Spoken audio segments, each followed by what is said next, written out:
রাহুল, কাল রাতে না দুটো রুটি বেঁচে গেছিল। একটা তুমি খেয়ে নাও আর একটা আমি খেয়ে নিচ্ছি। এটা কি করছো বৌমা? কেন মা, কি হয়েছে? আমি কি কিছু ভুল করলাম? তুমি রাহুলকে বাসি রুটি খাওয়াচ্ছ? হ্যাঁ, আসলে কাল রাতে দুটো রুটি বেঁচে গেছিল, তাই একটা ও খেয়ে নি আর একটা আমি খেয়ে নেবো। বৌমা, বাড়ির ছেলেদের বাসি খাবার খাওয়াতে নেই। বাড়ির ছেলেরা ইনকাম করে এবং সেই ইনকামের টাকায় আমাদের ঘর সংসার চলে। ও বাড়ির গুরুত্বপূর্ণ সদস্য, ওর খেয়াল ভালো মতো রাখা উচিত। আর তুমি কি না ওকে বাসি রুটি খাওয়াচ্ছ? মা, বাসি খাবার যদি ভাগ করে না খায় তাহলে তো সেটা সবসময় আমাকেই খেতে হবে। আরে মেয়েদের বাসি খাবার খেলে কোনো সমস্যা হয় না। তাও যদি তোমার খেতে না ইচ্ছা করে বাসি খাবার, তুমি আমাকে দিয়ে দিও, আমি খেয়ে নেব। যতদিন আমি এখানে আছি ততদিন আমি নিজেই খেয়ে নেব বাসি রুটি, কিন্তু আমার সন্তানকে আমি বাসি খাবার খেতে দেব না। মা, তুমি এসব কি কথা বলছো? তুমি আমাদের গুরুজন, আর মাত্র কয়েকদিনের জন্য এখানে এসেছো, আর আমি তোমাকে বাসি খাবার খেতে দেবো? ঠিক আছে, কিন্তু আজকের পর থেকে তুমি আর রাহুলকে বাসি রুটি খেতে দেবে না। আচ্ছা মা।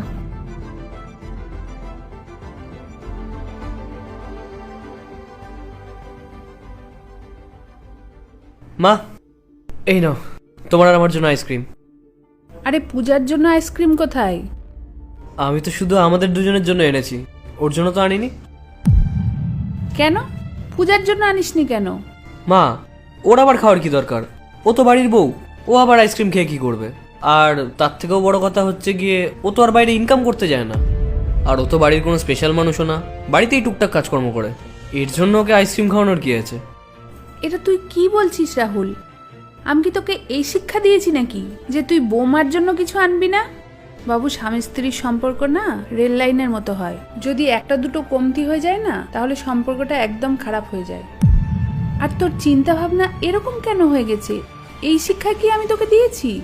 এটাই তো হচ্ছে কথা মা, তুমি আমাকে এই শিক্ষা, এই সংস্কার দাওনি, তাই আমার বাসি রুটি খেতে কোনো সমস্যা হয় না। যখন বাড়ির প্রত্যেকটা মানুষ সমান সমান, সবাই যখন সমান দায়িত্ব পালন করে, তাহলে বুঝে একা কেন বাসি রুটি খাবে? আমি 4-5 দিন ধরে দেখছি ও সকালের খাবার বিকালে, বিকালের খাবার রাতে, এইভাবে খাচ্ছে। মা, বৌমা তো বাড়ির অন্নপূর্ণা হয়, তাই না? ও আমাদেরকে এত ভালোবেসে, এত আদর যত্ন করে গরম গরম খাবার বানিয়ে দেয়। সেই জায়গায় যদি ও বাসি খাবার খায়, তাহলে অন্নপূর্ণা কি করে খুশি হবে বলো?